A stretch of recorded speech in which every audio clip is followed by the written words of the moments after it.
हम किसी परेशानी में उलझते हैं और फिर सोचने लगते हैं कि उस दिन बहुत अच्छा हुआ, वरना आज ये कैसे हो पाता। हमारे साथ अक्सर ही ऐसा होता है कि हम किसी परेशानी में उलझते हैं और फिर सोचने लगते हैं कि हर बार मेरे साथ ही बुरा क्यों होता है। मैं तो किसी के साथ कुछ बुरा भी नहीं करता, फिर भी मेरे साथ ही ऐसा क्यों, और बिना किसी कारण ही खुद को कोसने लगते हैं। दोस्तों, हम अक्सर चीज़ों को अच्छा या बुरा कहकर बहुत जल्द ही उन्हें जज करने लगते हैं, लेकिन क्या सच में ऐसा करना सही है? जवाब है नहीं, क्योंकि भविष्य हमारे हाथ में नहीं है। हाँ, हो सकता है कि अब जो हमारे साथ हो रहा है वो अभी के लिए हमें बुरा प्रतीत हो रहा हो, और थोड़े समय बाद ही एक दिन हम बैठकर यह सोच रहे हो कि उस दिन बहुत अच्छा हुआ, वरना आज ये कैसे हो पाता। और बहुत से लोगों के साथ अक्सर ही ऐसा होता है। आज मैं आपको एक ऐसी कहानी सुनाने वाला हूँ जो न कि सिर्फ आपकी सोच बदलेगी, बल्कि आपको यह भी सिखा देगी कि हमें अपने अच्छे और बुरे समय को कैसे डील करना चाहिए। तो थोड़ी देर आराम से बैठकर इस कहानी को बिल्कुल ध्यान और मौन से पूरा ज़रूर सुनना, क्योंकि हो सकता है कि इस कहानी को सुनने के बाद आपकी ज़िंदगी ही बदल जाए।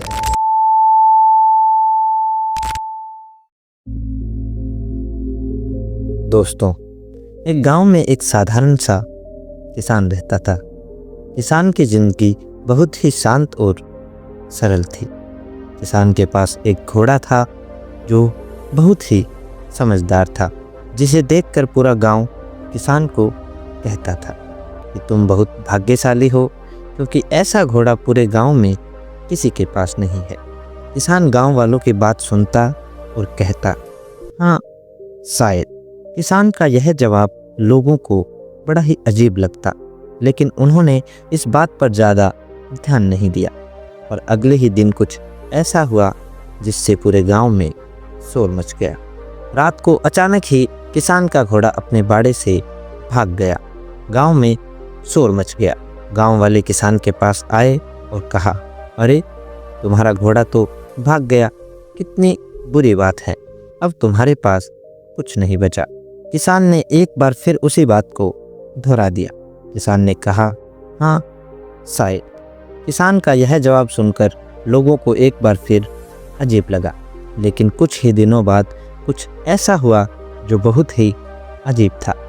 ठीक 3 दिन बाद वह घोड़ा वापस आ गया, पर इस बार घोड़ा अकेला नहीं था, बल्कि वह अपने साथ कुछ जंगली घोड़ों को भी ले आया।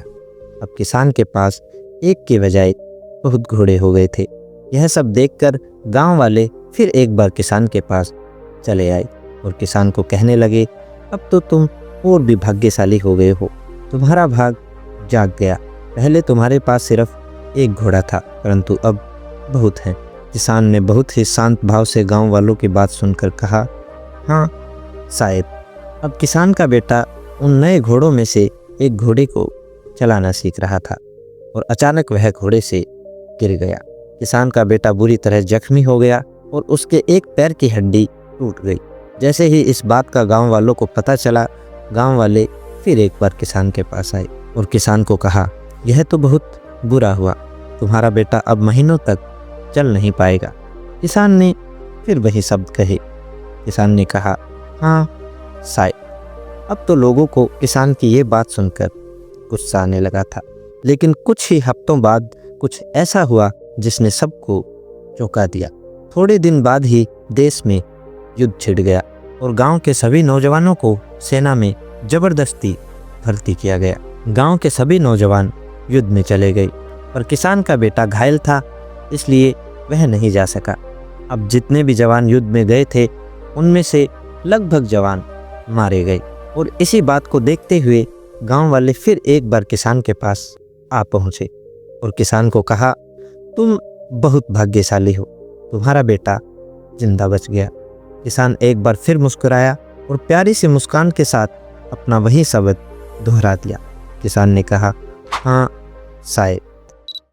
दोस्तों, यही तो जिंदगी होती है।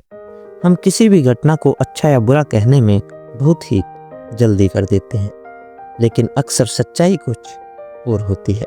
क्या पता अभी जो हमें बुरा लग रहा है वहीं आगे चलकर हमारे लिए बहुत अच्छा साबित हो। तो अगली बार जब भी आपकी ज़िंदगी में कुछ अच्छा या बुरा घटे तो उसके बारे में ज़्यादा सोचना नहीं है, बल्कि एक प्यारी सी मुस्कान के साथ कह देना है, शायद हमें उस किसान की तरह होना चाहिए जो अपने दुख और सुख दोनों में एक समान भाव रखता है, ना कि उन गांव वालों की तरह। तो दोस्तों, आज की यह कहानी आपको कैसी लगी आप मुझे कमेंट बॉक्स में ज़रूर बताएं। अगर आपको वीडियो अच्छा लगा है तो वीडियो को एक प्यारा सा लाइक ज़रूर करें और सब्सक्राइब करें आपके अपने चैनल फिलोसोफर विंग्स को। फिलोसोफर विंग्स मतलब एक कदम विचार की ओर। धन्यवाद।